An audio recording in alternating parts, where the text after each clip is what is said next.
asalaamaaleykum mbokk yi teel a gaaw fukki fan ak juróom-ñett ci Shaabaan muy weeru baraxlu ci atum junni ak ñeenti téeméer ak ñeent fukk ak ñeent ci gàddaay yonent bi sallallahu alayhi wa sallam dëppoo fukki fan ak benn ci weeru mars ci atum ñaari junni ak ñaar fukk ak ñett fukki fan ak juróom-ñett bokkul ci lim yu fàtti lim bu rafet la kon tey ci gaaw bi rafet na gaaw bu nekk nag li ñu ci taamu mooy ku ca watu li ñu ciy tere tere wattandiku mooy ku ca sangu wala ku ca fóot ñaanu bis bi yow sunu borom yàlla na nga nu defal tuyaaba àddina ak àllaaxira yàlla na nga nu musal ci mbugalum sawara rabbana atina fi dunya xasana wa fi l axirati xasana wa qina azaba annar rabbana atina fi dunya xasana wa fi l axirati xasana wa qina azaba annar xadisu bis bi yonente bi sallallahu alayhi wa sallam nee na budul woon ak bañ a sonal sama xeet wala nit ñi kon ma digal leen ñuy soccu waxtu julli wu ne xadis bi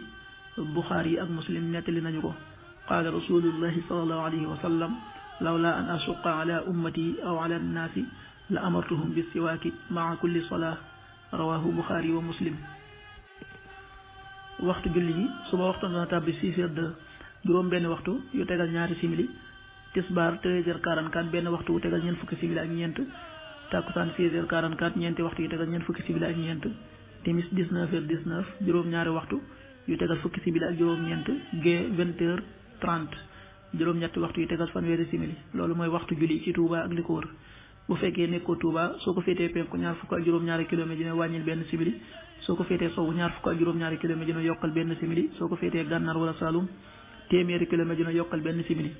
jant bi dana fenk 7h17 juróom ñaari waxtu yu tegal fukki simili ak juróom ñaar di so 19h15 juróom ñaari waxtu yu tegal fukki simili ak juróom